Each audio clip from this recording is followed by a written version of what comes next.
terpaksa menikahi majikan tua Afrika yang menjanjikan mahar 65 miliar. Namun, di malam pertama aku tak percaya saat melihat apa yang ia lakukan di atas ranjang. Inilah kisahku, seorang TKW di Afrika yang mengorbankan segalanya demi keluarga di kampung. Namaku Lia. Sudah hampir 3 bulan aku bekerja di sini. Dinginnya malam di Afrika terasa menusuk tulang, jauh berbeda dengan kehangatan malam di desaku. Dari jendela kamarku yang mewah, aku menatap langit yang dipenuhi bintang. Jarak ribuan kilometer memisahkan aku dari keluarga dan kekasihku, Arman. Sejujurnya, aku tidak pernah membayangkan akan berada di sini. Dulu, hidupku sederhana, penuh tawa, dan berlumur debu. Desaku, yang terletak di ujung timur, adalah tempat yang damai, tetapi terkungkung oleh kemiskinan. Setiap pagi, aku dan Arman akan berjalan kaki ke sawah, saling berbisik tentang impian kami. Impian kami sederhana, memiliki rumah kecil dengan halaman yang luas, membesarkan anak-anak yang sehat, dan menanam padi di sawah kami sendiri. Arman adalah cinta pertama dan satu-satunya bagiku. Matanya yang teduh, senyumnya yang tulus, dan kesungguhannya dalam bekerja membuatku yakin bahwa dialah masa depanku. Namun, takdir berkata lain.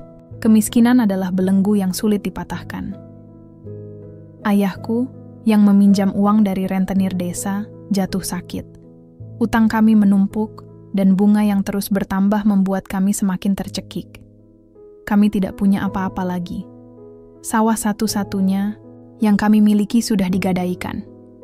Ibuku, yang sudah tua, terus-menerus menangis. Aku tahu, satu-satunya cara untuk menyelamatkan keluarga adalah dengan melakukan pengorbanan besar. Aku memutuskan untuk merantau. Awalnya, Arman menentang keras. "Jangan, Lia, kita bisa hadapi ini bersama," katanya sambil memelukku erat. "Aku akan bekerja lebih keras lagi." Tapi aku tahu, bekerja lebih keras saja tidak akan cukup. Kami tidak bisa melawan sistem yang sudah lama menjebak kami. Aku meyakinkan Arman. "Aku tidak akan lama, Man. Aku janji, aku akan kembali dan kita akan membangun impian kita." Di bandara, saat aku akan berangkat, Arman memakaikan kalung dengan liontin kecil berbentuk hati padaku. "Ini hatiku," katanya. "Selalu bersamamu, kemanapun kau pergi." Air mata membanjiri pipiku. Aku berjanji akan menjaganya dan menjaga hati Arman. Perjalanan ke Afrika adalah pengalaman yang luar biasa. Aku yang selama ini hanya melihat dunia lewat layar televisi, kini berada di dalamnya. Namun, rasa takjubku cepat digantikan oleh rasa takut dan cemas. Aku akan bekerja sebagai asisten rumah tangga di rumah Thabo Mbeki, seorang pengusaha kaya raya yang sudah tua. Di hari pertamaku, aku disambut oleh kemegahan yang tak pernah kubayangkan. Sebuah mansion besar dengan taman yang terawat, kolam renang yang luas, dan interior yang dihiasi dengan perabotan mewah. Kamarku sendiri lebih besar dari rumahku di desa. Namun, semua kemewahan ini terasa dingin dan asing. Aku merasa seperti burung dalam sangkar emas.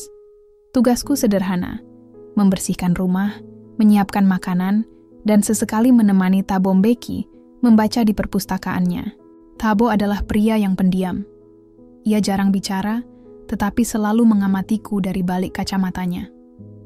Aku sering merasa tidak nyaman. Aku tidak tahu apa yang ia pikirkan, tetapi tatapannya selalu terasa seperti menembus jiwaku. Suatu sore, aku sedang membersihkan perpustakaannya saat ia memanggilku. "Lia," panggilnya. Aku perhatikan. "Kau tidak pernah tersenyum sejak kau datang ke sini." Aku terkejut. "Maaf, Tuan." "Tidak apa-apa," jawabnya. "Aku hanya penasaran. Apakah engkau tidak bahagia di sini?" Saya merindukan keluarga saya, Tuan." "Dan juga seseorang," jawabku jujur.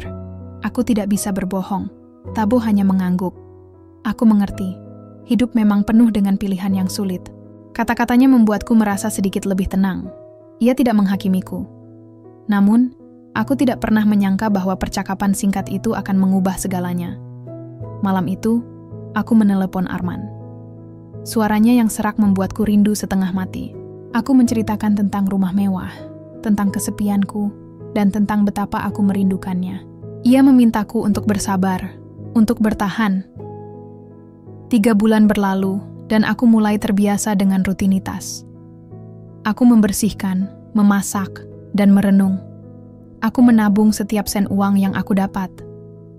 Aku selalu mengirimkannya ke keluargaku, yang kini sudah bisa melunasi utang mereka.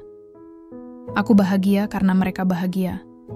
Namun, ada bagian dari diriku yang terasa kosong. Suatu malam, Thabo memanggilku ke ruang makan. "Lia," katanya sambil menatapku serius, "aku punya tawaran untukmu." Jantungku berdebar kencang. "Tawaran apa, Tuan?" "Aku ingin kau menjadi istriku," katanya. Mataku membelalak. Aku tidak bisa mempercayai apa yang baru saja kudengar. Thabo melanjutkan, "Aku tahu ini tiba-tiba. Tapi aku tidak ingin sendirian lagi. Aku akan memberikan mahar sebesar 65 miliar rupiah. Aku terdiam. Mahkota 65 miliar? Jumlah itu bisa mengubah hidup keluargaku, bahkan seluruh desa. Aku memikirkan Arman, janji yang kami buat, dan mimpi kami. Di sisi lain, aku memikirkan ibuku yang sakit, ayahku yang tidak bisa bekerja, dan utang yang dulu menjerat kami. Ini adalah pilihan yang berat. Menerimanya berarti mengkhianati cinta Arman. Menolaknya berarti membiarkan keluargaku kembali ke jurang kemiskinan." "Bagaimana, Lia?" tanya Thabo lagi. Saya butuh waktu untuk berpikir," jawabku dengan suara bergetar. Di kamarku, aku menatap liontin hati yang diberikan Arman. Aku menangis. Pilihanku sudah jelas, meskipun hatiku sakit. Aku tidak bisa egois. Demi keluargaku, demi masa depan mereka, aku harus melakukan pengorbanan ini. Pagi harinya, aku pergi menemui Thabo. "Saya terima lamaran Anda, Tuan," kataku dengan suara yang tegas, meskipun jiwaku hancur. "Ini adalah pengorbanan besar, dan aku yakin itu adalah satu-satunya jalan. Aku tidak tahu apakah keputusanku untuk menerima lamaran itu benar atau salah." Hatiku terasa sakit, seolah tercabik-cabik menjadi kepingan-kepingan kecil. Yang aku tahu, satu-satunya hal yang bisa membuatku bertahan adalah wajah keluargaku yang bahagia. Ayahku, ibuku, dan adik-adikku. Senyum mereka adalah alasanku mengubur dalam-dalam impian yang dulu kubangun bersama Arman. Setelah keputusanku, Thabo Mbeki bertindak cepat. Aku tidak pernah membayangkan pernikahan bisa terjadi secepat ini. Persiapan dilakukan secara sederhana, tanpa pesta besar. Mungkin karena ia menghormati perasaanku, atau mungkin karena ia memang bukan tipe orang yang suka pamer. Aku tidak tahu. Yang jelas, undangan pernikahan pun tidak disebar. Hanya ada beberapa orang saja yang hadir, termasuk pengacara dan notaris. Thabo hari pernikahan tiba. Aku mengenakan gaun pengantin yang indah, terbuat dari satin putih yang lembut, dengan hiasan rendah yang rumit. Gaun itu sangat mahal, tetapi tidak bisa menutupi kesedihan di mataku. Aku melihat bayanganku di cermin, seorang wanita yang seharusnya bahagia, tetapi kini seperti boneka, terjebak dalam sangkar emas. Saat berjalan menuju altar, aku tidak melihat wajah Thabo. Yang kulihat hanyalah wajah Arman yang menungguku di gerbang desa. Senyumnya, tawa-tawanya, dan semua kenangan kami berputar di kepalaku seperti film lama. Air mataku menetes. Aku segera menghapusnya agar tidak terlihat. Thabo Mbeki menyambutku di altar. Wajahnya datar, tidak menunjukkan ekspresi apapun. Ia bukan pria yang tampan, tetapi ia memiliki tatapan yang kuat dan mata yang tajam. Setelah upacara selesai, ia membimbingku kembali ke mansionnya. Semuanya terasa canggung dan asing. Malam itu, Thabo membawaku ke sebuah ruangan. "Lia," katanya dengan suara lembut yang tidak pernah kudengar sebelumnya. "Aku tahu kau tidak mencintaiku. Pernikahan ini hanya untuk menemaniku di masa tuaku." Aku menunduk. Tidak bisa menatap matanya. Aku berjanji, aku tidak akan menyentuhmu. Lanjutnya, "Aku hanya ingin kau tinggal di sini sebagai istriku dan kau akan aman. Kau bisa menghubungi keluargamu kapanpun kau mau." Aku juga akan mengurus semua kebutuhan mereka. Aku mendongak, terkejut. Tuan, Anda tidak perlu. Tentu saja aku perlu, potongnya. Aku sudah menjanjikan itu. Anggap saja ini sebagai bayaran atas pengorbananmu. Sejak malam itu, hubunganku dengan Thabo berubah. Ia tidak pernah memperlakukanku sebagai istri, tetapi sebagai seorang teman, bahkan lebih dari itu, seperti seorang anak. Ia membiarkanku melakukan apapun yang aku inginkan. Aku tetap tinggal di kamarku, ia di kamarnya. Kami hanya bertemu saat makan dan sesekali di perpustakaan. Hidup di rumah mewah ini terasa hampa. Aku dikelilingi oleh barang-barang mahal, tetapi aku tidak bisa memilikinya. Aku punya segalanya, tetapi tidak punya apa-apa. Aku merasa seperti patung hiasan yang hanya bisa diam dan menatap kosong. Aku merindukan hidupku yang dulu, bahkan dengan segala kekurangannya. Aku merindukan debu di kakiku, bau tanah basah setelah hujan, dan suara tawa ibu saat ia menumbuk padi. Aku sering menelepon keluargaku. Mereka selalu bahagia saat mendengar suaraku. Lia, kita sudah melunasi semua utang. Ayah sudah bisa berobat. Adikmu bisa sekolah lagi. Suara ibu terdengar sangat bersemangat. Di setiap percakapan, aku selalu mengatakan bahwa aku baik-baik saja, bahwa aku bahagia. Padahal, air mataku selalu menetes setelah percakapan selesai. Aku merasa bersalah karena membohongi mereka, tetapi aku tidak ingin mereka khawatir. Satu-satunya hal yang bisa membuatku tenang adalah liontin hati dari Arman. Aku selalu memegangnya erat-erat. Liontin itu adalah satu-satunya jembatan yang menghubungkanku dengan masa laluku, dengan hatiku. Hari-hari berlalu. Minggu menjadi bulan. Aku semakin terisolasi. Aku tidak memiliki teman di sini. Aku tidak berani keluar karena tidak tahu harus pergi kemana. Rumah ini adalah duniaku, dan kesepian adalah teman setiaku. Pada suatu sore, aku sedang duduk di taman saat Thabo menghampiriku. Kau terlihat sedih, Lia, katanya. Aku hanya tersenyum tipis. Saya baik-baik saja, Tuan. Berhenti, memanggilku Tuan, katanya. Panggil aku Thabo, aku mengangguk. Saya hanya merindukan rumah. Aku tahu, jawabnya. Aku juga merasakannya. Sudah lama sekali aku tidak merasa memiliki rumah. Kata-katanya membuatku terkejut. Thabo Mbeki, pria kaya raya ini, juga merasa kesepian. Selama ini aku mengira ia tidak memiliki masalah apapun. Kau tahu, Lia, lanjutnya. Uang tidak bisa membeli kebahagiaan. Ia hanya bisa membeli kenyamanan, dan itu tidak sama. Ia kemudian menceritakan sedikit tentang masa lalunya. Ia kehilangan istri dan anak-anaknya dalam sebuah kecelakaan. Ia menjadi sangat kaya, tetapi ia juga kehilangan segalanya. Sejak saat itu, ia menjadi tertutup. Ia membangun tembok di sekeliling hatinya. Mendengar ceritanya, aku merasa iba. Ia bukan orang yang dingin seperti yang kukira. Ia hanya orang yang terluka. Ia sama sepertiku, terperangkap dalam sangkarnya sendiri. Ia dalam sangkar yang terbuat dari kekayaan, sedangkan aku dalam sangkar yang terbuat dari pengorbanan. Aku mulai membuka diri kepadanya. Aku menceritakan tentang Arman, tentang impian kami, dan tentang betapa sakitnya perpisahan ini. Thabo mendengarkan dengan sabar. Ia tidak menghakimiku. Ia hanya mengangguk dan berkata, cinta sejati adalah hal yang paling berharga di dunia ini. Malam itu aku menyadari bahwa aku tidak sendirian. Aku memiliki Thabo, teman baruku. Dan aku menyadari bahwa pengorbanan yang kubuat tidak sia-sia. Setidaknya, aku bisa membuat satu orang di dunia ini tidak merasa kesepian lagi. Dan semoga, suatu hari nanti, aku juga bisa menemukan kebahagiaanku sendiri. 1 tahun telah berlalu sejak aku menginjakkan kaki di tanah Afrika. Hubunganku dengan Thabo Mbeki semakin dekat. Ia bukan lagi majikanku, bukan juga suamiku dalam arti sesungguhnya, melainkan sosok ayah, seorang kakek yang kesepian, yang menemukan kembali kehangatan dalam diriku. Ia mengajariku banyak hal, dari cara mengatur keuangan hingga cara menanam bunga di taman. Ia melihat potensi dalam diriku. sebuah kecerdasan yang selama ini tersembunyi di balik kesederhanaan.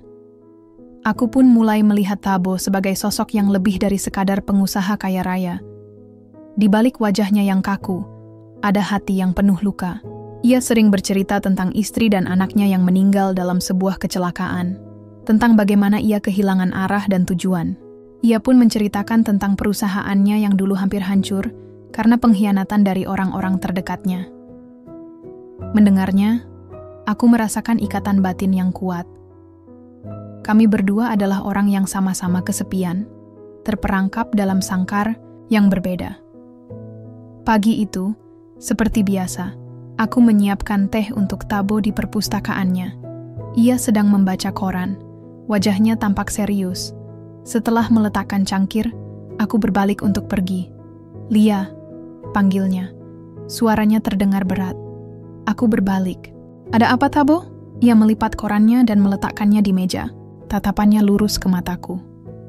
"Aku sudah memikirkannya dengan matang. Sudah setahun kau di sini. Aku tahu ini aneh, tapi aku ingin kau menikahiku. Menjadi istriku yang sesungguhnya." Jantungku berdebar kencang. Rasanya seperti ada petir yang menyambar. "Apa?" Suaraku bergetar. "Aku tahu kau sudah menikah denganku secara hukum, tapi itu hanya pernikahan di atas kertas. Aku tidak pernah memperlakukanmu sebagai istri," jelasnya. "Kali ini, aku ingin kita menikah secara adat. Aku ingin kau menjadi istriku, menjadi bagian dari keluargaku." Aku terdiam, pikiranku langsung melayang pada Arman, pada janji-janji yang sudah kubuat, pada liontin hati yang selalu kukalungkan. "Thabo, aku tidak bisa. Aku tidak memintamu untuk mencintaiku, Lia. Aku hanya ingin kau menjadi pendampingku. Kau sudah seperti anakku. Aku hanya ingin memberikanmu sebuah tempat yang aman," katanya. "Kenapa? Kenapa tiba-tiba begini?" tanyaku. Thabo menghela napas panjang. "Ada sesuatu yang harus kau ketahui. Sesuatu yang terjadi di balik layarmu." Ia kemudian menceritakan sebuah kisah yang membuatku terkejut. Ternyata, utang keluargaku bukan hanya sekadar utang biasa. Ada sekelompok orang, para rentenir di desaku, yang memang sengaja menjebak keluargaku. Mereka berencana mengambil alih semua tanah milik warga desa dengan menjerat mereka dalam utang. Ayahku adalah salah satu korban mereka. Mereka adalah orang-orang yang mengkhianatiku di masa lalu, Lia, kata Thabo dengan suara yang dingin. Mereka mencoba menjatuhkanku di sini, dan ketika mereka gagal, mereka mencoba menjatuhkan orang-orang yang berharga bagiku. Aku tidak bisa berkata-kata. Bagaimana Anda tahu semua ini? Aku masih memiliki banyak koneksi di mana-mana. Saat pengacaraku melakukan pemeriksaan latar belakangmu, ia menemukan semua ini. Mereka juga mencoba memerasmu, tetapi tidak berhasil karena kau sudah datang ke sini. Aku merasa seperti langit runtuh. Jadi, selama ini, kemiskinan keluargaku bukan semata-mata karena nasib, tetapi karena ulah orang-orang jahat. Dan Thabo, ia adalah penyelamatku. Saat aku melamarmu setahun yang lalu, itu bukan karena aku jatuh cinta padamu. Aku melakukannya untuk melindungimu dan keluargamu. Mahar 65 miliar itu bukan hanya mahar, tapi juga uang yang akan kau gunakan untuk membangun kembali desamu, jelasnya. Aku ingin kau membalas dendam untukku.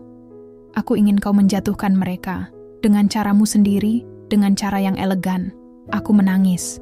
Selama ini, aku menganggapnya sebagai pernikahan palsu yang konyol, tetapi ternyata ada misi yang lebih besar di baliknya. Aku merasa lega, tetapi juga sedih. Lega karena keluargaku aman, tetapi sedih karena aku menyadari betapa rumitnya hidupku. "Apa yang harus kulakukan?" tanyaku. "Kau tidak perlu melakukan apa-apa. Biarkan aku yang mengurusnya," jawab Thabo. "Pernikahan kita akan membuat mereka tidak bisa menyentuhmu lagi. Kau akan menjadi istri dari seorang pengusaha kaya raya, dan mereka tidak akan berani macam-macam denganmu." Aku merasa bingung. Jadi, pernikahan ini adalah sebuah strategi, sebuah plot twist yang tak pernah kubayangkan. Aku bukan hanya seorang ART yang beruntung. Aku adalah pion dalam sebuah permainan besar, dan sekarang aku harus memilih apakah aku akan menerima peran ini atau menolaknya. Aku melihat Thabo. Ia menatapku dengan tatapan yang penuh harapan. Ia tidak memaksaku. Ia hanya menawarkan sebuah pilihan, sebuah jalan. Aku memikirkan keluargaku, yang sudah hidup bahagia berkat bantuannya. Aku memikirkan Arman, yang mungkin sudah melupakanku. Dan aku memikirkan diriku sendiri. Aku telah membuat pengorbanan besar, dan sekarang pengorbanan itu akan menjadi sebuah misi yang mulia. Aku akan menggunakan kekayaan ini, bukan untuk diriku sendiri, tetapi untuk orang-orang yang dicintai Thabo, dan juga untuk orang-orang yang kucintai. Aku akan menjadi alat balas dendam yang elegan. Aku akan menikah denganmu, Thabo, kataku. Aku akan menjadi istrimu, dan aku akan membantumu menyingkirkan orang-orang jahat itu. Thabo tersenyum. Senyum tulus yang tidak pernah kulihat sebelumnya. Terima kasih, Lia, katanya. Kau adalah kebaikan yang Tuhan kirimkan untukku. 1 bulan setelah percakapan di perpustakaan, persiapan pernikahan kedua pun dimulai. Kali ini, segalanya berbeda. Thabo Mbeki ingin upacara yang lebih besar dan formal, tidak hanya sekadar penandatanganan di depan notaris. Gaun pengantin yang ia siapkan jauh lebih mewah dari yang pertama. Desainer terkenal didatangkan untuk memastikan gaun itu sempurna. Namun, semakin mewah gaun itu, semakin berat hati ini. Gaun itu terbuat dari sutra putih gading yang mengkilap, dengan detail mutiara dan kristal di bagian dada dan punggung. Beratnya luar biasa, membuatku merasa seolah mengenakan baju besi. Ketika aku mencoba gaun itu, Thabo tersenyum. Kau terlihat seperti bidadari, Lia, katanya. Tapi aku tahu, bidadari pun bisa memiliki sayap yang patah. Di balik kemewahan ini, ada kesedihan yang mendalam. Aku kembali teringat pada janji-janjiku dengan Arman. Aku membayangkan jika ia yang berdiri di hadapanku sekarang. Apakah ia akan memakaikanku gaun ini? Atau ia akan memakaikanku gaun sederhana dari kain katun yang dijahit ibunya? Aku yakin, yang terakhir adalah yang akan ia lakukan, dan aku akan jauh lebih bahagia. Malam sebelum pernikahan, aku duduk di tepi ranjang, memegang liontin hati dari Arman. Aku teringat saat ia memakaikannya padaku di bandara. Ini hatiku, katanya. Selalu bersamamu, kemanapun kau pergi. Air mata membasahi pipiku. Aku merasa bersalah. Aku merasa seperti pengkhianat. Aku telah mengkhianati cinta tulusnya. Aku menelepon ibuku. Suaranya terdengar bahagia. Lia, kau akan menikah? Betapa senangnya ibu. Suamimu pasti pria yang baik. Aku tidak bisa menjelaskan padanya. Aku hanya bisa bilang, ya, dan mengucapkan terima kasih. Aku membohongi mereka sekali lagi, demi kebaikan mereka. Di hari pernikahan, aku berdiri di depan cermin. Gaun itu indah, riasanku sempurna, tetapi mataku kosong. Aku adalah pengantin tanpa senyum. Aku bukan lagi Lia si gadis desa yang periang. Aku adalah Lia si istri pengusaha kaya, boneka yang harus tersenyum di depan umum. Upacara pernikahan dilakukan di taman belakang mansion yang dihiasi dengan bunga-bunga. Thabo Mbeki berdiri di ujung altar, menunggu. Ia mengenakan setelan jas hitam yang rapi. Wajahnya terlihat berwibawa, tetapi ada kerutan di matanya yang menunjukkan rasa lelah. Ia melihatku, lalu mengangguk, seolah mengatakan, "Terima kasih telah melakukan ini untukku." Ketika pendeta memulai upacara, aku merasakan tatapan mata dari tamu-tamu. Mereka adalah kolega bisnis Thabo, orang-orang penting yang tidak kukenal. Mereka menatapku dengan tatapan penasaran. Aku tahu apa yang mereka pikirkan. Siapa wanita muda ini? Kenapa ia menikah dengan pria tua kaya ini? Aku tahu jawabannya, tapi aku tidak bisa mengatakannya. Aku hanya bisa tersenyum dan menunduk. Setelah upacara selesai, ada pesta kecil.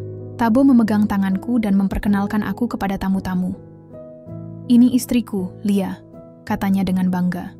Aku menggenggam tangannya erat-erat, seolah mencari perlindungan. Aku merasa seperti bintang di sebuah panggung, dan semua mata tertuju padaku. Malam itu, setelah pesta selesai, Tabo menemaniku sampai ke kamar. Ia tidak masuk. Ia hanya berdiri di pintu. "Kau terlihat lelah, Lia. Tidurlah. Selamat malam," katanya. Aku mengangguk. "Terima kasih, Tabo." "Ada satu hal lagi," katanya. "Mulai sekarang kau adalah istriku. Itu berarti kau tidak perlu bekerja lagi. Kau bisa melakukan apapun yang kau mau. Belanja, berlibur, apapun. Anggap saja ini sebagai hadiahku untukmu." Aku merasa aneh. Tabo telah memberiku kebebasan, tetapi aku merasa seperti burung dalam sangkar. Kebebasan itu tidak ada artinya jika hatiku tidak bebas. Di kamarku, aku berganti pakaian dan duduk di ranjang. Aku melihat liontin dari Arman. Aku mengambilnya dan memegangnya erat-erat. Aku menangis. Tangisanku adalah tangisan kesedihan, tangisan penyesalan, dan tangisan yang tak berdaya. Aku telah mengubur impianku, cintaku, dan kebebasanku. Semua demi kebaikan keluargaku. Aku menyadari bahwa pengorbanan yang kubuat sangat besar. Aku telah melepaskan cintaku, kebahagiaanku, dan hidupku yang dulu. Aku tidak tahu apakah aku akan menyesalinya. Yang aku tahu, aku harus kuat. Aku harus tetap hidup dan menjalankan misi yang telah diberikan padaku. Aku berjanji pada diriku sendiri, suatu hari nanti, aku akan kembali ke desaku. Aku akan menggunakan semua kekayaan ini untuk memperbaiki segalanya. Aku akan mewujudkan balas, dendam kemenangan Tabo, dan juga balas dendam untuk diriku sendiri. Dendam yang tidak terbuat dari kebencian, melainkan dari kebaikan. Aku berbaring di ranjang, memeluk liontin hati Arman. Aku tahu, cinta kami sudah menjadi masa lalu. Tetapi kenangan itu akan selalu hidup di dalam hatiku. Dan suatu hari nanti, aku akan menemukan kebahagiaan sejati. Bukan dari cinta, tetapi dari kebebasan. Kebebasan untuk memaafkan masa lalu dan mencintai diriku sendiri. Pernikahan kedua kami tidak mengubah banyak hal dalam rutinitas sehari-hari di mansion ini, kecuali satu hal, pandangan orang lain terhadapku. Aku kini bukan lagi Lia, asisten rumah tangga yang ramah, melainkan Nyonya Becky, istri pengusaha kaya. Para pelayan memanggilku Nyonya, dan kolega bisnis Tabo menatapku dengan hormat yang penuh misteri. Kemewahan ini terasa seperti kostum yang kukenakan. Aku hanya ingin melepasnya dan kembali menjadi Lia yang sederhana, yang mencintai dan dicintai. Meskipun status kami telah berubah, hubungan kami tetap tidak berubah. Tabo adalah sosok yang sama, pendiam, tetapi selalu mengamatiku. Ia tidak pernah memaksaku melakukan apapun yang tidak kuinginkan. Kamar kami tetap terpisah, dan kami hanya bertemu saat makan atau di perpustakaan. Suatu hari, aku sedang menyiram bunga di taman saat Tabo datang menghampiriku. "Kau suka bunga?" tanyanya. "Ya," jawabku. "Di desa, ibuku punya banyak bunga di halaman rumah. Bunga mawar, melati, dan kamboja. Kau tahu, bunga ini seperti manusia," katanya, menunjuk pada sekuntum mawar. "Mereka butuh perhatian dan perawatan. Kalau tidak, mereka akan layu dan mati." Aku menatapnya. Matanya yang tajam menatap kosong ke kejauhan. Aku tahu ia tidak sedang membicarakan bunga. Ia sedang membicarakan dirinya sendiri. Ia kesepian, dan ia membutuhkan seseorang untuk merawat hatinya yang layu. Hari-hari berlalu. Aku mulai mengisi waktuku dengan hal-hal yang kusukai. Aku membaca buku-buku di perpustakaan, mendengarkan musik klasik, dan belajar melukis. Tabo menyediakan seorang guru privat untukku. Ia ingin aku memiliki kegiatan yang bermanfaat. Ia ingin aku bahagia. Namun, di balik semua kemewahan itu, ada kesepian yang menggerogoti jiwaku. Aku merindukan tawa. Aku merindukan tawa Arman, tawa ibuku, dan tawa teman-teman di desa. Aku merindukan hidup yang penuh dengan kesederhanaan, tetapi penuh dengan kehangatan. Suatu malam, Tabo jatuh sakit. Batuknya parah, dan napasnya tersengal-sengal. Aku panik. Para pelayan mencoba menghubungi dokter, tetapi aku memutuskan untuk merawatnya sendiri. Aku membawakannya air hangat, memberikannya obat dan mengusap dahinya. Aku teringat saat ibuku sakit, aku merawatnya dengan cara yang sama. Saat aku merawatnya, Tabo memegang tanganku. "Kau tidak perlu melakukan ini, Lia," katanya dengan suara yang lemah. "Ada perawat yang bisa mengurusku." "Saya tahu," jawabku. "Tapi saya ingin melakukannya. Anda sudah berbuat banyak untuk keluarga saya." Tabo tersenyum. Senyum tulus yang tidak pernah kulihat sebelumnya. Ia tidak menolak. Ia membiarkanku merawatnya. Selama beberapa hari Tabo terbaring lemah. Aku selalu berada di sisinya. Aku membawakannya makanan, membacakan buku untuknya, dan mendengarkan keluh kesahnya. Ia mulai membuka diri padaku. Ia menceritakan tentang masa, lalu tentang bagaimana ia kehilangan istri dan anaknya, dan tentang bagaimana ia menjadi orang yang dingin dan tertutup. "Aku takut, Lia," katanya suatu malam. "Aku takut mati sendirian. Aku takut tidak ada yang akan mengingatku." Aku menggenggam tangannya. "Anda tidak akan sendirian, Tabo. Saya di sini. Saya akan menemani Anda." Mata Tabo berkaca-kaca. "Kau adalah kebaikan yang dikirim Tuhan untukku, Lia," katanya. "Kau mengingatkanku pada istriku." Mendengar kata-katanya, hatiku terasa hangat. Aku tidak lagi merasa seperti boneka. Aku merasa seperti manusia yang bisa memberikan ikatan tulus dan kasih sayang. Aku tidak hanya menjalankan misi yang diwariskan Tabo, tetapi aku juga membangun hubungan tulus dengannya. 1 minggu kemudian, kondisi Tabo membaik. Ia bisa duduk dan berjalan lagi. "Kau tahu, Lia," katanya saat kami sedang makan malam. "Aku merasa lebih baik. Kau membawa kehangatan ke dalam rumah ini." Aku tersenyum. "Saya senang Anda sudah sembuh. Aku tidak menyangka kau akan merawatku dengan tulus," katanya. "Kebanyakan orang hanya peduli dengan uangku." "Saya tidak peduli dengan uang Anda, Tabo," jawabku jujur. "Saya peduli dengan Anda." Ia menatapku, matanya yang tajam kini dipenuhi kehangatan. "Lia, terima kasih. Terima kasih karena sudah menjadi istriku. Aku tidak tahu apa yang akan terjadi selanjutnya. Aku tidak tahu apakah aku akan kembali ke desaku. Apakah aku akan bertemu Arman lagi. Yang aku tahu, aku telah menemukan kebahagiaan. Kebahagiaan yang tidak terbuat dari uang, tetapi dari hubungan yang tulus dan ikatan di atas keterasingan." Kesembuhan Tabo membawa perubahan besar dalam dinamika di antara kami. Mansion yang tadinya terasa dingin, kini terasa lebih hangat. Kami menghabiskan lebih banyak waktu bersama. Tabo mulai bercerita tentang kehidupannya, sebuah kisah yang tersembunyi di balik kekayaannya. Aku menyadari bahwa aku tidak hanya menikah dengan seorang pengusaha kaya, tetapi juga dengan seorang pria yang hidup dengan beban masa lalu yang berat. Suatu sore, aku dan Tabo duduk di beranda belakang, memandang matahari terbenam. Langit Afrika berwarna oranye, ungu, dan merah. Indah sekali. "Kau tahu, Lia," kata Tabo, memecah keheningan. "Kau mengingatkanku pada istriku, Elara. Dia juga suka melihat matahari terbenam." "Ceritakan tentang dia, Tabo," pintaku. Aku benar-benar ingin tahu. Tabo mulai bercerita. "Elara adalah wanita yang luar biasa. Ia adalah cinta pertamaku. Kami menikah saat aku masih muda dan miskin. Kami membangun bisnis dari nol. Kami bekerja keras, siang dan malam.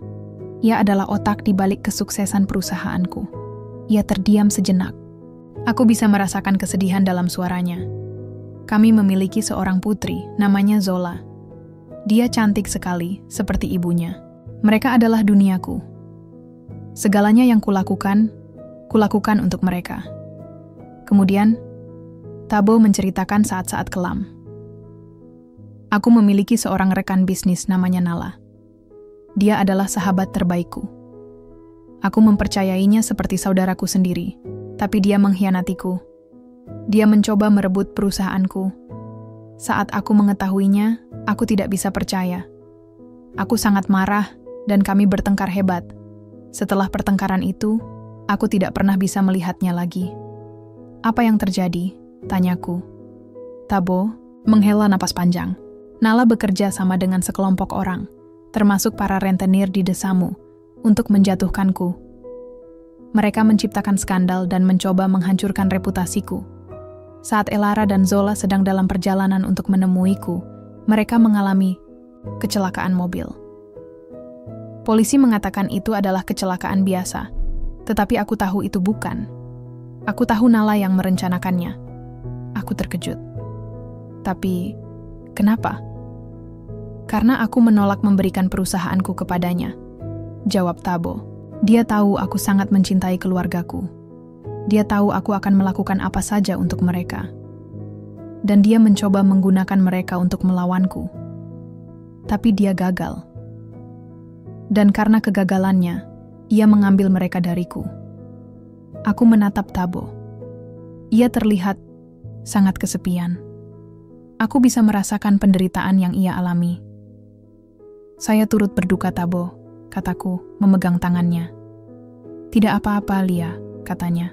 Itu sudah lama sekali. Tapi rasa sakitnya tidak pernah hilang.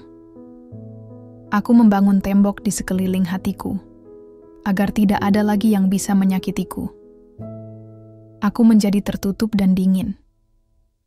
Aku tidak percaya lagi pada siapapun.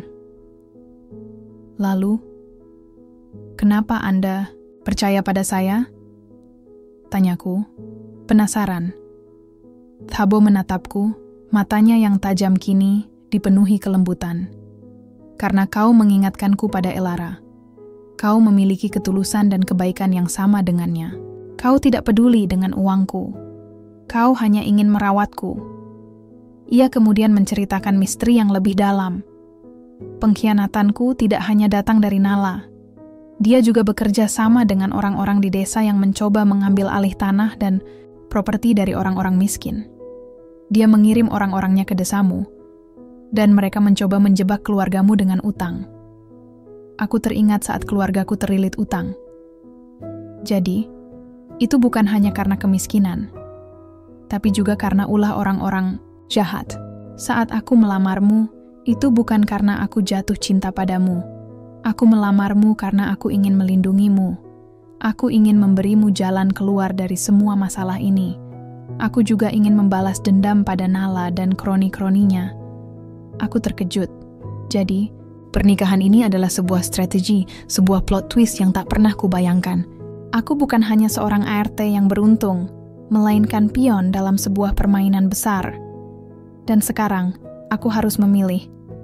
Apakah aku akan menerima peran ini atau menolaknya? Aku ingin kau menjadi tangan kananku, Lia, kata Tabo. Aku ingin kau membantuku membalas dendam pada mereka. Bukan dengan kekerasan, tapi dengan kebaikan. Dengan menggunakan kekayaanku untuk membangun kembali desa-desamu dan memberikan harapan kepada orang-orang miskin. Itulah cara terbaik untuk mengalahkan mereka. Aku menatapnya. Ia tidak memaksaku. Ia hanya menawarkan sebuah jalan, sebuah pilihan. Aku memikirkan keluargaku yang bahagia. Aku memikirkan desa yang aku cintai. Dan aku memikirkan Tabo yang telah menjadi teman dan mentor bagiku. Aku akan melakukannya, Tabo, kataku. Aku akan membantumu. Aku akan membalas dendam untukmu. Dan juga untuk diriku sendiri. Tabo tersenyum. Senyum tulus yang tidak pernah kulihat sebelumnya. Terima kasih, Lia, katanya. Kau adalah kebaikan yang Tuhan kirimkan untukku. Hubunganku dengan Tabo semakin erat. Ia bukan lagi sosok yang asing bagiku. Kami menghabiskan hari-hari kami dengan percakapan yang mendalam, berbagi cerita dan rahasia. Ia adalah mentor, ayah, dan teman yang tidak pernah kumiliki. Namun, di balik semua kehangatan itu, aku tidak bisa melupakan satu hal, misi yang ia berikan padaku. Balas dendam yang harus kulakukan. Suatu sore, aku dan Tabo sedang berada di ruang kerjanya. Ruangan itu penuh dengan buku-buku tebal, peta-peta, dan dokumen-dokumen penting. Di meja kerjanya, ada sebuah map berwarna coklat yang bertuliskan rahasia. Aku penasaran, tetapi tidak berani menyentuhnya. Lia, panggil Tabo. Lihatlah ini. Ia mengambil map itu dan membukanya. Di dalamnya ada tumpukan dokumen. Aku terkejut saat melihat foto-foto di sana. Ada foto-foto keluargaku, foto rumahku di desa, bahkan foto Arman. Tanganku gemetar. Ini adalah laporan dari tim investigasiku, kata Tabo dengan suara pelan. Aku sudah memantaumu dan keluargamu sejak kau melamar pekerjaan di sini. Aku tahu tentang kemiskinanmu, tentang utang keluargamu, dan tentang hubunganmu dengan Arman. Aku tidak bisa berkata-kata. Jadi, Anda tahu semuanya? Ya, jawabnya. Aku tahu tentang sekelompok rentenir yang menjebak keluargamu. Aku juga tahu tentang pengkhianatan dari orang-orang terdekatku. Tabo lalu menjelaskan sebuah misteri yang lebih dalam. Pengkhianatanku tidak hanya datang dari rekan bisnisku, Nala. Dia juga bekerja sama dengan seorang pengusaha dari desamu, namanya Nurdin. Nurdin adalah orang yang mengatur semua utang keluargamu dan keluarga-keluarga lain di desa. Dia melakukannya atas perintah Nala, yang ingin menjatuhkanku dengan menyerang orang-orang yang kuanggap sebagai anak-anakku. Plot twist ini membuatku terkejut. Aku selama ini mengira pernikahanku dengan Tabo adalah takdir. Aku tidak menyangka bahwa ada sebuah rencana besar di baliknya. Sebuah taktik perang bisnis yang melibatkan orang-orang di desaku. Nurdin, bisikku. Aku mengenalnya. Dia adalah orang yang terlihat baik, sering menyumbang untuk masjid. Itulah yang membuatnya berbahaya, kata Tabo. Dia adalah serigala berbulu domba. Dia menggunakan kekayaan dan pengaruhnya untuk menjerat orang-orang miskin. Dia ingin mengambil alih seluruh desa dan membangun pabrik di atas tanah itu. Ia lalu menunjukkan dokumen lain, sebuah surat wasiat. Lia, aku sudah tua dan sakit-sakitan. Aku tidak tahu kapan aku akan meninggal, tapi aku tidak ingin kekayaanku jatuh ke tangan yang salah. Aku ingin kau menjadi ahli warisku. Aku terkejut. Ahli waris? Ya, katanya. Seluruh kekayaanku, semua asetku, semua perusahaan, semuanya akan menjadi milikmu. Tabo menjelaskan alasannya. Ia ingin aku menggunakan kekayaannya untuk mengalahkan Nala dan Nurdin. Ia ingin aku membalas dendam untuknya, bukan dengan kekerasan, melainkan dengan kebaikan. Ia ingin aku membangun kembali desa, memberikan pekerjaan kepada orang-orang, dan membuat Nurdin tidak bisa lagi mengendalikan desa. Ini adalah balas dendam kemenangan yang ingin kulakukan, katanya. Aku ingin mereka melihat bagaimana kekayaanku digunakan untuk kebaikan. Aku ingin mereka melihat bagaimana aku mengalahkan mereka dengan tanganmu, dengan cara yang elegan. Aku merasa terbebani. Ini bukan hanya tentang uang, tetapi tentang tanggung jawab yang besar. Aku harus menjadi pemimpin, pahlawan, dan penyelamat bagi desaku. Aku tidak tahu apakah aku bisa. Aku takut, Tabo, kataku jujur. Aku tidak tahu bagaimana melakukannya. Kau bisa, katanya memegang tanganku. Kau punya hati yang baik, Lia. Itu lebih penting daripada uang atau kekuasaan. Kau hanya perlu percaya pada dirimu sendiri. Tabo kemudian memberiku sebuah buku. Ini adalah buku harian istriku, Elara. Bacalah. Kau akan menemukan banyak kebijaksanaan di dalamnya. Ia adalah wanita yang kuat. Aku yakin kau juga sepertinya. Aku mengambil buku itu dan membukanya. Di halaman pertama, ada tulisan Elara. Kekuatan sejati bukanlah dari seberapa banyak yang kau miliki, melainkan dari seberapa banyak yang kau berikan. Kata-kata itu membuatku merenung. Selama ini, aku selalu melihat kemiskinan sebagai kelemahan. Tapi sekarang, aku melihatnya sebagai kekuatan. Kekuatan untuk berempati, untuk memahami, dan untuk membantu orang lain. Aku berjanji pada diriku sendiri. Aku akan menerima tanggung jawab ini. Aku akan menggunakan kekayaan Tabo untuk kebaikan. Aku akan membalas dendam yang mulia, dan aku akan membuat Tabo bangga. Mulai sekarang, aku bukan lagi Lia yang rapuh. Aku adalah Lia, wanita yang kuat, yang akan memimpin balas dendam kemenangan untuk desanya. 1 bulan setelah percakapan kami di ruang kerja, kondisi Tabo Mbeki semakin memburuk. Ia menghabiskan sebagian besar waktunya di ranjang.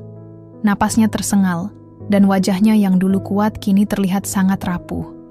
Aku tidak pernah meninggalkan sisinya.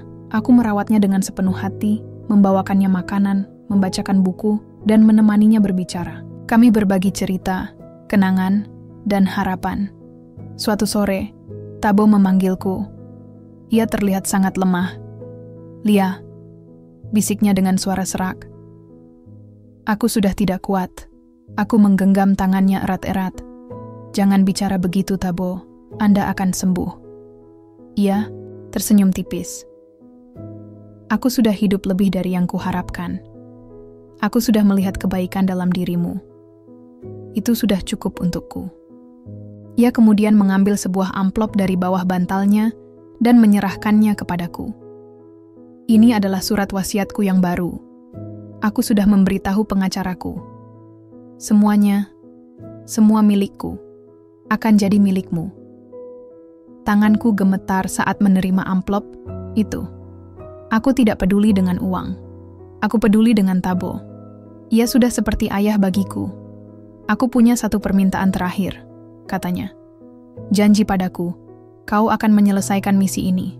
Kau akan membalas dendam untukku. Bukan dengan kekerasan, tapi dengan kebaikan." Aku mengangguk. Air mata membasahi pipiku.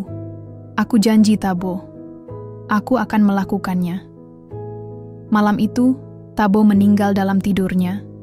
Ia pergi dengan damai, tanpa rasa sakit. Aku memegang tangannya yang dingin. Air mata membanjiri pipiku. Aku kehilangan seseorang yang telah menjadi bagian penting dalam hidupku. Ia telah menyelamatkanku, memberiku harapan, dan memberiku tujuan. Aku tidak akan pernah melupakannya. Setelah pemakaman, aku menemui pengacara Thabo, Tuan Richard. Ia adalah pria tua yang ramah dan bijaksana. Ia membacakan surat wasiat Thabo di hadapanku. Di dalamnya, Thabo menunjukku sebagai satu-satunya ahli waris. Seluruh kekayaannya, semua perusahaan, semua properti, semuanya menjadi milikku. Aku terkejut, tetapi tidak kaget. Aku tahu Thabo akan melakukannya. "Nyonya Lia," kata Tuan Richard, "Bapak Thabo Mbeki sangat mempercayai Anda. Dia mengatakan Anda adalah satu-satunya orang yang bisa meneruskan misinya." Aku mengambil dokumen itu dan melihatnya. Di sana tertulis semua aset Thabo. Kekayaan yang tak terbayangkan. Aku tidak tahu harus berbuat apa. Aku hanyalah seorang gadis desa. Bagaimana aku bisa mengelola semua ini? Aku kembali ke mansion. Aku duduk di perpustakaan, di tempat Thabo sering duduk. Aku membaca surat wasiatnya lagi. Di sana, Thabo menulis sebuah pesan khusus untukku. "Lia, jika kau membaca ini, itu berarti aku sudah tidak ada. Aku tahu kau tidak terbiasa dengan semua kekayaan ini, tapi jangan takut. Kau adalah wanita yang kuat. Gunakan kekayaan ini untuk kebaikan. Jadikan ini sebagai balas dendam kemenangan kita. Pergi ke desamu, bangun kembali, dan jatuhkan Nurdin dan kroni-kroninya. Jangan gunakan kekerasan. Gunakan kebaikan, gunakan pengetahuan, dan gunakan cintamu untuk desamu. Tunjukkan pada mereka bahwa kekuatan sejati tidak datang dari uang, tetapi dari hati yang tulus." Aku menangis. Ia tahu ketakutanku. Ia tahu aku tidak tahu harus berbuat apa. Tapi ia juga tahu bahwa aku memiliki hati yang baik. Ia memberiku kekuatan dan harapan. Aku memutuskan. Aku tidak akan membiarkan Thabo kecewa. Aku akan menjalankan misi suci ini. Aku akan kembali ke desaku dan mengubah segalanya. Aku mulai mempersiapkan kepulanganku. Aku berbicara dengan Tuan Richard, meminta dia untuk mengurus semua hal yang berhubungan dengan bisnis. Aku hanya ingin fokus pada misiku. Beberapa hari kemudian, aku berdiri di depan bandara. Aku menatap langit Afrika, tempat aku menemukan Thabo, tempat aku menemukan misi, dan tempat aku menemukan diriku sendiri. Aku tahu, hidupku tidak akan pernah sama. Aku bukan lagi Lia, si gadis desa yang polos. Aku adalah Lia, istri dari seorang pengusaha kaya, pewaris kekayaan, dan pemimpin dari sebuah misi suci. Aku akan menggunakan kekayaan ini, bukan untuk diriku sendiri, tetapi untuk orang-orang yang kucintai. Aku akan mewujudkan balas dendam kemenangan Thabo dan juga balas dendam untuk diriku sendiri. Setelah hampir 4 tahun meninggalkan desa, aku akhirnya kembali. Rasanya seperti mimpi. Aroma tanah basah setelah hujan, suara kokok ayam di pagi hari, dan wajah-wajah yang kukenal. Semuanya terasa begitu akrab, namun pada saat yang sama, terasa asing. Aku adalah orang yang sama, tetapi juga bukan orang yang sama. Aku telah kembali, bukan sebagai Lia yang miskin dan rapuh, melainkan sebagai Nyonya Lia Mbeki, pewaris kekayaan yang tak terbayangkan. Aku tiba di desa dengan mobil mewah yang terparkir di depan rumahku. Para tetangga yang melihat kedatanganku terkejut. Ada yang menatapku dengan mata lebar, ada yang berbisik-bisik, dan ada juga yang menatapku dengan tatapan iri. Aku turun dari mobil, mengenakan gaun sederhana, tetapi terasa sangat mewah di tengah-tengah kesederhanaan desa. Ibuku keluar. Dari rumah, air matanya membanjiri pipi. Ia memelukku erat-erat. "Lia, kau sudah pulang," bisiknya. "Aku sudah pulang, Bu," jawabku, memeluknya kembali. Setelah menyambut keluargaku, aku bergegas mencari Arman. Aku ingin melihatnya, ingin tahu kabarnya, dan ingin melihat apakah ia masih sama. Aku pergi ke rumahnya tetapi ia tidak ada. Ibunya mengatakan bahwa ia sedang di ladang. Aku pergi ke ladang. Dari kejauhan aku melihatnya. Ia terlihat lebih dewasa, lebih tegar. Ia sedang bekerja keras, keringat membasahi wajahnya. Aku tidak bisa menahan diri. Aku berjalan ke arahnya. "Arman," panggilku. Ia berbalik, dan matanya melebar saat melihatku. "Lia," bisiknya. Kau sudah kembali." "Ya, aku sudah kembali," jawabku. Suaraku bergetar. Kami berpelukan, melepaskan semua kerinduan yang telah lama terpendam. "Kenapa kau lama sekali, Lia?" bisiknya. "Aku menunggumu." Hatiku hancur. Aku tidak bisa memberitahunya yang sebenarnya. Aku hanya bisa bilang, aku punya banyak urusan yang harus diselesaikan. Setelah kami melepaskan pelukan, aku melihat cincin di jari manisnya. Jantungku serasa berhenti. "Kau sudah menikah?" tanyaku. Arman mengangguk. "Ya, Lia, aku sudah menikah. Aku pikir kau tidak akan kembali." Aku tidak bisa berkata-kata. Aku merasa seperti ada jarum yang menusuk hatiku. Aku tahu itu adalah pilihanku, tetapi tetap saja terasa sakit. Aku mengangguk. "Aku mengerti. Aku ikut bahagia untukmu, Arman." Setelah pertemuan yang canggung itu, aku kembali ke rumah. Aku tahu, aku tidak bisa lagi memikirkan Arman. Aku harus fokus pada misiku. Misi yang telah diberikan Thabo kepadaku. Keesokan harinya, aku mengundang para warga desa untuk berkumpul. Aku berdiri di depan mereka, di balai desa, dan menjelaskan tujuanku kembali. "Saudara-saudaraku," kataku, "aku kembali bukan untuk pamer. Aku kembali untuk membantu. Aku tahu banyak dari kalian yang terlilit utang. Aku tahu banyak dari kalian yang kehilangan tanah. Aku di sini untuk mengakhiri itu." Para warga desa terkejut. Ada yang tidak percaya, ada yang mencemooh, dan ada yang menatapku dengan mata curiga. "Apa yang akan kau lakukan?" tanya salah seorang warga. "Aku akan membeli kembali tanah kalian," jawabku. "Aku akan melunasi utang-utang kalian, dan aku akan membangun desa ini. Aku akan membangun sekolah, klinik kesehatan, dan perpustakaan. Aku akan memberikan beasiswa untuk anak-anak kalian. Aku akan membantu para janda dan orang tua." Warga desa terdiam. Mereka tidak tahu harus percaya atau tidak. Seorang pria paruh, baya yang kukenal sebagai Nurdin, orang yang dicurigai Thabo, berdiri. "Kau pikir kami bodoh? Kau pikir kami akan percaya pada seorang gadis yang tiba-tiba kembali dengan kekayaan? Apa maumu sebenarnya?" Aku menatapnya lurus-lurus. "Nurdin," kataku. "Aku tidak butuh apapun. Aku hanya ingin membantu. Aku tahu kau mencoba menjatuhkanku di masa lalu. Aku tahu kau ingin mengambil alih desa ini, tapi aku tidak akan membiarkannya terjadi. Wajah Nurdin memerah. Ia tidak bisa berkata-kata. Para warga desa menatapnya dengan curiga. Sejak hari itu, aku mulai melaksanakan misiku. Aku membeli kembali tanah-tanah yang digadaikan, melunasi utang-utang, dan memulai pembangunan. Aku melakukannya dengan hati yang tulus. Aku tahu, ini bukan hanya tentang membalas dendam. Ini tentang kebaikan. Ini tentang mengubah hidup orang-orang Mawar yang kembali ke tanah kelahirannya. Aku adalah Mawar itu. Aku akan mekar dan aku akan memberikan keindahan untuk desaku. Dan suatu hari nanti, aku akan menunjukkan pada semua orang bahwa kekuatan sejati tidak datang dari kekuasaan, melainkan dari hati yang tulus. Kedatanganku di desa membawa gelombang perubahan yang tak terduga. Awalnya, warga desa ragu-ragu dan skeptis. Mereka tidak bisa percaya bahwa seorang gadis desa yang dulu miskin, kini kembali sebagai wanita kaya raya yang ingin membantu mereka. Namun aku tidak menyerah. Aku tahu ini adalah misi yang harus kulaksanakan, sebuah balas dendam yang tidak terbuat dari kebencian, melainkan dari kebaikan. Aku memulai misiku dengan langkah-langkah konkret. Setiap pagi, aku bertemu dengan warga desa, mendengarkan keluh kesah mereka, dan mencatat semua utang yang melilit mereka. Dengan bantuan Tuan Richard dan tim pengacaraku, aku mulai melunasi utang-utang itu satu persatu.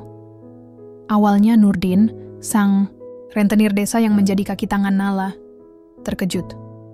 Ia tidak menyangka aku akan mengambil langkah ini. Ia berusaha menghalangi, menyebarkan rumor bahwa aku adalah penipu dan uangku didapat dari cara yang tidak halal. Tapi aku tidak peduli. Aku hanya fokus pada misiku. Lia, kata Arman suatu hari, kau tidak perlu melakukan ini. Kau sudah berbuat banyak untuk desa. Aku harus, Arman, jawabku. Ini adalah janji yang harus kutepati. Aku juga mulai membangun kembali desa. Dengan uang dari warisan Tabo, aku membangun sekolah baru yang dilengkapi dengan perpustakaan dan laboratorium. Aku juga membangun klinik kesehatan gratis, lengkap dengan dokter dan perawat. Aku menyediakan beasiswa untuk anak-anak desa yang ingin melanjutkan pendidikan. Dan aku memulai program-program pemberdayaan untuk para janda dan perempuan desa. Balas, dendam ini terasa begitu manis. Aku tidak menggunakan kekerasan atau ancaman. Aku menggunakan kebaikan dan kemakmuran. Aku menunjukkan kepada Nurdin dan kroni-kroninya bahwa uang dan kekuasaan tidak akan pernah bisa mengalahkan hati yang tulus. Suatu hari Nurdin datang menemuiku. Wajahnya terlihat pucat dan marah. Kau pikir kau bisa menghancurkanku, Lia? Katanya. Aku tidak ingin menghancurkanmu, Nurdin, jawabku tenang. Aku hanya ingin membantu orang-orang yang kau sakiti. Nurdin tertawa sinis. Kau pikir mereka akan setia padamu? Mereka akan berbalik melawanku dan mencuri uangmu, sama seperti yang terjadi pada Tabo Mbeki. Jantungku berdebar kencang. Bagaimana ia tahu tentang Tabo? Bagaimana ia tahu tentang misteri masa lalu Tabo? Kau tahu tentang Tabo? Tanyaku. Nurdin menyeringai. Aku tahu segalanya. Kami bekerja sama, Lia. Aku tahu segalanya tentang pengkhianatan yang terjadi. Aku tahu segalanya tentang kematian istri dan anaknya. Aku terkejut. Jadi, Nurdin tidak hanya kaki tangan Nala. Ia juga bagian dari plot twist yang merusak hidup Tabo. Aku tahu kau datang ke sini untuk membalas dendam. Lanjutnya. Tapi kau tidak akan berhasil. Orang-orang miskin akan selalu miskin, dan orang-orang kaya akan selalu berkuasa. Aku menatapnya dengan tatapan tajam. Kau salah, Nurdin, kataku. Tabo sudah mengajariku bahwa kekuatan sejati tidak datang dari kekuasaan, tetapi dari hati yang tulus. Aku tidak akan membalas dendam dengan cara yang sama seperti yang kau lakukan. Aku akan membalas dendam dengan kebaikan. Aku akan membuat desa ini makmur, dan kau tidak akan bisa mengendalikan mereka lagi. Nurdin pergi dengan wajah marah. Aku tahu, ia tidak akan menyerah begitu saja. Tapi aku juga tidak akan menyerah. Aku memiliki misi yang lebih besar. 3 bulan berlalu, desa ini telah berubah total. Rumah-rumah yang dulu kumuh kini dicat ulang, jalanan yang dulu rusak kini diperbaiki, dan wajah-wajah yang dulu lesu kini penuh dengan senyum. Nurdin dan kroni-kroninya mulai kehilangan pengaruh. Para warga desa tidak lagi membutuhkan uangnya, karena mereka bisa mendapatkan pekerjaan di proyek-proyek yang kubangun. Aku menyadari, balas dendam kemenangan Tabo telah berhasil. Ia tidak mengalahkan musuhnya dengan kekerasan, tetapi dengan cara yang paling elegan, dengan memberikan harapan. Dan aku telah menjadi tangan kanannya, menjadi alatnya, menjadi penerus misinya. Malam itu, aku duduk di teras rumahku, menatap desa yang terang benderang. Aku merasa lega, tetapi juga sedih. Aku telah berhasil, tetapi aku tidak tahu apa yang harus kulakukan selanjutnya. Misiku sudah selesai, tetapi hidupku masih panjang. Aku memandang langit yang penuh bintang, memikirkan Tabo, sosok ayah yang telah memberiku tujuan. Aku merasa bersyukur. Ia telah mengajarkan kepadaku bahwa kebahagiaan sejati tidak datang dari uang, tetapi dari memberi. 4 bulan telah berlalu sejak aku kembali ke desa. Transformasi desa ini sangat terlihat. Jalanan yang dulu berdebu kini diaspal, lampu jalan menerangi setiap sudut, dan bangunan-bangunan yang dulu kumuh kini diperbarui. Suasana desa pun berubah, dari yang tadinya penuh dengan kecemasan, kini penuh dengan harapan. Aku merasa puas. Misi yang diberikan Tabo, balas dendam kemenangan dengan cara yang elegan, telah berhasil. Aku mengundang seluruh warga desa untuk acara syukuran. Acara itu dipenuhi dengan tawa dan senyuman. Warga desa mengucapkan terima kasih kepadaku. Aku merasa terharu. Aku tidak pernah membayangkan kebahagiaan sejati akan terasa seperti ini. Kebahagiaan yang datang dari memberi, bukan dari memiliki. Di tengah keramaian acara, mataku menangkap sosok yang sangat kukenal. Arman. Ia datang bersama istrinya dan seorang anak laki-laki yang kira-kira berusia 3 tahun. Mereka tampak sangat bahagia. Jantungku berdebar kencang. Ini adalah kali pertama aku bertemu istrinya. Dia terlihat cantik dan ramah. Ia memegang tangan Arman erat-erat. Aku memberanikan diri untuk menghampiri mereka. Aku tersenyum. Arman, sapaku. Arman menatapku, wajahnya terlihat sedikit canggung. Lia, sapanya balik. Aku, ini istriku, Ratih, dan ini anakku, Jeffrey. Ratih tersenyum padaku. Halo Lia, Arman banyak cerita tentangmu. Halo Ratih. Senang bertemu denganmu, kataku. Aku menunduk dan tersenyum pada Jeffrey. Halo Jeffrey, kau anak yang tampan. Jeffrey bersembunyi di belakang ibunya, malu-malu. Aku dan Arman berdiri canggung. Kami tidak tahu harus membicarakan apa. Ada ribuan kata yang ingin kuucapkan, tetapi tidak ada satu pun yang keluar. Aku minta maaf, kata Arman. Aku tidak bisa menunggumu. Tidak apa-apa Arman, jawabku tulus. Aku mengerti, aku pergi terlalu lama. Tapi engkau sudah kembali, katanya, dan kau telah melakukan banyak hal untuk desa ini. Kau hebat, Lia. Mendengar pujian dari Arman, hatiku terasa sakit. Ia memujiku, tetapi aku tahu, ia tidak akan pernah menjadi milikku. Ia sudah memiliki keluarganya sendiri. Aku melihat Ratih. Dia terlihat seperti wanita yang baik. Aku tidak bisa memisahkan mereka. Aku harus melepaskan. Aku harus pergi, kataku, suaraku bergetar. Aku harus bertemu dengan yang lain. Aku berbalik dan pergi, tetapi hatiku terasa sangat berat. Aku pergi ke tempat yang sepi di belakang balai desa. Aku menangis. Tangisanku adalah tangisan kesedihan, tetapi juga tangisan lega. Aku menyadari, kenanganku dengan Arman adalah bagian dari masa lalu yang harus kulepaskan. Aku memegang liontin hati yang selalu kukalungkan. Aku teringat saat Arman memberikannya padaku. Ini hatiku, katanya. Selalu bersamamu, kemanapun kau pergi. Liontin ini adalah satu-satunya yang tersisa dari masa lalu. Aku menyadari, jika aku ingin melangkah maju, aku harus melepaskan liontin ini, melepaskan kenangan ini, melepaskan cinta ini. Aku mengambil liontin itu, dan meletakkannya di tanganku.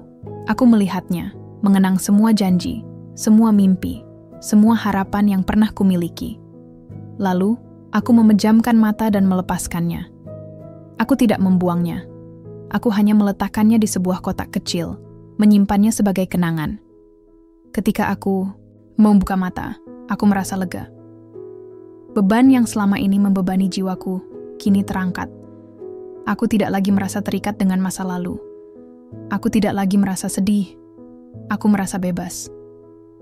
Aku kembali ke acara syukuran. Aku melihat Arman, Ratih, dan Jeffrey. Mereka terlihat bahagia. Aku tersenyum. Aku bahagia untuk mereka. Aku menyadari, kebahagiaan sejati tidak harus datang dari cinta romantis, tetapi dari melihat orang-orang yang kita cintai bahagia. Hari itu, aku belajar satu hal. Memaafkan orang lain itu penting. Tapi memaafkan diri sendiri jauh lebih penting. Aku telah memaafkan diriku karena harus meninggalkan Arman. Aku telah memaafkan diriku karena harus membuat pengorbanan besar. Dan aku telah memaafkan diriku karena merasa bersalah. Aku menemukan diriku sendiri, tidak dalam cinta, tetapi dalam kebebasan. Kebebasan untuk memaafkan masa lalu dan mencintai diriku sendiri. Setahun telah berlalu sejak aku kembali ke desa. Desa ini tidak lagi sama. Sekolah yang kubangun ramai dengan tawa anak-anak, klinik kesehatan penuh dengan pasien yang kini bisa mendapatkan perawatan gratis, dan perpustakaan menjadi tempat favorit bagi semua orang. Aku telah memenuhi janjiku kepada Tabo. Aku telah berhasil menjalankan misi suci itu. Namun, di tengah semua keberhasilan ini, ada satu pertanyaan yang terus muncul di benakku. Apa selanjutnya? Aku telah menemukan kebahagiaan dalam membantu orang lain, tetapi aku juga menyadari bahwa hidupku tidak hanya untuk membantu. Aku harus menemukan jalan hidupku sendiri, tujuan baruku. Suatu sore, aku duduk di teras rumahku, menatap desa yang makmur. Tiba-tiba sebuah ide muncul di benakku. Aku akan menulis. Aku akan menulis tentang perjalananku, tentang pengorbananku, tentang Tabo, dan tentang bagaimana aku menemukan kebahagiaan sejati. Aku ingin membagikan ceritaku, berharap ceritaku bisa menjadi inspirasi bagi orang lain. Aku mulai menulis. Aku menulis tentang Lia, seorang gadis desa yang sederhana, yang harus membuat pengorbanan besar untuk keluarganya. Aku menulis tentang kesepian yang ia rasakan di mansion mewah, tentang misteri yang mengelilingi pernikahannya, dan tentang plot twist yang mengubah hidupnya. Aku menulis tentang Thabo Mbeki, seorang pria kaya yang kesepian, yang mengajariku bahwa uang bukanlah segalanya. Aku menulis tentang balas dendam kemenangan yang kami lakukan, dan tentang bagaimana kami mengalahkan musuh dengan kebaikan. Menulis membuatku merasa bebas. Aku tidak lagi terikat oleh masa lalu. Aku tidak lagi merasa bersalah. Aku bisa menceritakan segalanya dengan jujur, dengan hati yang terbuka. Aku menulis tentang Arman, tentang cinta masa kecilku yang harus kulepaskan. Aku menulis tentang bagaimana aku memaafkan diriku sendiri, dan tentang bagaimana aku akhirnya bisa mencintai diriku sendiri. Buku itu selesai dalam beberapa bulan. Aku memberikannya judul, Sang Penulis Cerita Kebebasan. Aku tidak mencetak buku itu untuk dijual. Aku hanya ingin membagikannya kepada orang-orang di desaku, kepada orang-orang yang telah menjadi bagian dari ceritaku. Hari itu, aku mengundang seluruh warga desa ke balai desa. Aku membacakan sebagian dari bukuku. Warga desa mendengarkan dengan penuh perhatian. Mereka terharu. Mereka tidak menyangka bahwa di balik kebahagiaan yang mereka rasakan, ada sebuah cerita yang penuh dengan pengorbanan dan air mata. Setelah aku selesai membaca, semua orang bertepuk tangan. Nurdin yang dulu menentangku datang kepadaku. Wajahnya terlihat tulus. Lia, katanya, aku membaca bukumu. Aku tidak bisa membayangkan apa yang kau alami. Aku minta maaf. Aku tersenyum. Sudah dimaafkan Nurdin, mari kita lupakan masa lalu dan membangun desa ini bersama. Nurdin mengangguk. Matanya berkaca-kaca. Ia dan keluarganya kini aktif membantu kegiatan desa. Ia telah berubah, dan aku pun bahagia melihatnya. Aku melihat Arman dan keluarganya. Mereka juga hadir. Arman menatapku dengan tatapan yang penuh hormat. Aku tersenyum kepadanya. Ia tersenyum balik. Kami tidak perlu berbicara. Kami sudah saling mengerti. Kami berdua telah menemukan jalan hidup kami sendiri. Aku menyadari, kebebasan sejati tidak datang dari uang, tidak datang dari kekuasaan, dan tidak datang dari cinta romantis. Kebebasan sejati datang dari memaafkan masa lalu dan mencintai diri sendiri. Aku adalah seorang penulis. Aku akan terus menulis tentang perjalananku, tentang pelajaran yang kudapat, dan tentang bagaimana aku menemukan kebahagiaan sejati. Aku akan menjadi inspirasi bagi generasi mendatang. Dan di antara semua bab yang kutulis, bab yang paling berharga adalah bab terakhir. Akhir yang bahagia. Bukan hanya untukku, tetapi untuk semua orang yang telah menjadi bagian dari ceritaku.